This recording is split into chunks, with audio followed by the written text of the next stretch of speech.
Donald Trump, 5 minutes ago, tweeted this: "Campaigning to win the Electoral College is much more difficult and sophisticated than the popular vote. Hillary focused on the wrong states." Newt Gingrich is former Speaker of the House. He's also been an advisor to the incoming President of the United States. So, Newt, what's Donald Trump talking about? Look, this is the football season. A team can have more yards and lose the game. What matters is how many points you put on the board. The Electoral College is the points. Donald Trump understood. Ironically, the amateur understood the Electoral College mattered. The so-called professional forgot the Electoral College mattered, and that's what mattered. I mean, Trump actually carried in the 49 states outside of California, he had a 1.2 million vote majority. He got killed in California because we didn't campaign there. The Democrats had 2 people running for the U.S. Senate the way California law works, no Republican running for the U.S. Senate. So we got beaten badly in the biggest state. Didn't matter. That's not how you pick the presidency. Trump's now going to be president. She's not going to be president. That's called winning the game. Well, there you go. But you know, if you've been watching some of the lefty channels, all they talk about is Hillary Clinton won the popular vote. She beat him by 2 million people. Sure. As if that matters. It doesn't matter. They've got to get used to the idea he is the president. Now let's move on. They're not going to get used to the idea because he is, from their standpoint, horrifying. He stands for free enterprise. He stands for private sector jobs. He stands for defending America. I mean, there are a whole number of things where if you're a real left-winger, you look at Trump and you think, oh, my God, he can't be the next president. They live in a delusional world. That's why they lost the election. They decided to stay with the delusion.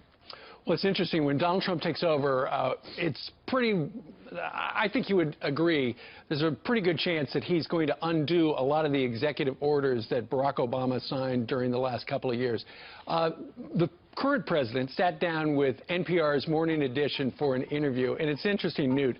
Listen to this, because the president is warning Trump, don't rely on executive orders like he did. Watch. Should President-elect Trump, once he's inaugurated, use his executive powers in the same way that you have?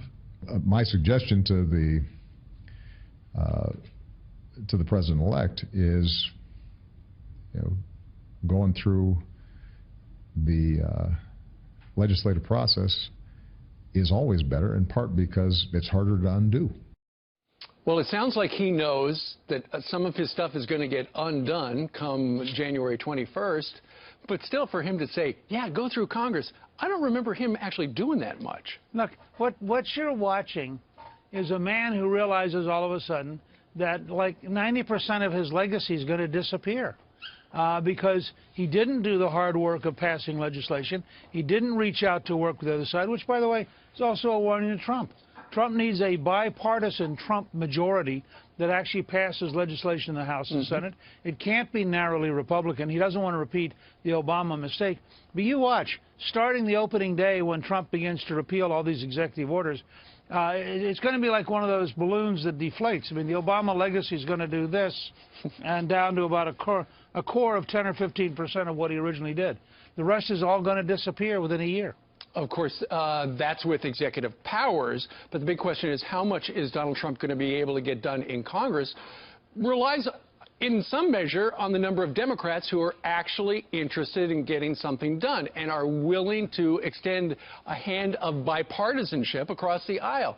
Right now, Newt, going in the week before Christmas, does it look like Democrats are in the bipartisan mood, or they're going to say, heck no, anything he's for, I'm against? Oh, I think they're going to split into 3 groups. You're going to have the hard left, the Elizabeth Warren, the people who are crazy and out of touch with the world. They're not going to support anybody, and they're going to be hostile and bitter and nasty. You're going to have a partisan group. Schumer will be a good example. Pelosi's another example. They're going to be tough-minded. They're going to fight, although Schumer is a much better deal maker than Pelosi.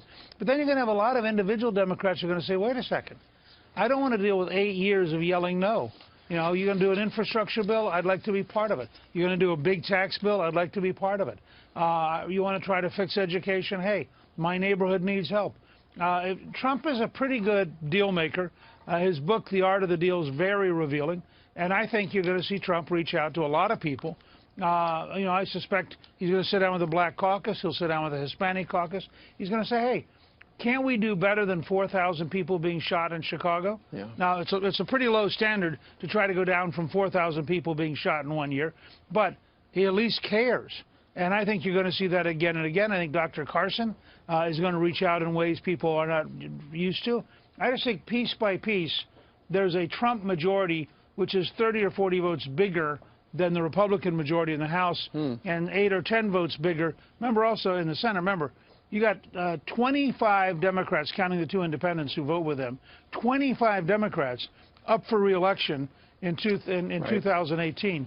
They're going to look home to their grassroots, and if their grassroots is going to rallies with Donald Trump, and they're seeing 20 and 30,000 people show up, they're going to say, well, maybe we can find ways to work together. Right. Great analysis. Nobody better than former Speaker of the House, Newt Gingrich. Newt, thank you very much. Have a Merry Christmas next week. Merry Christmas. Indeed.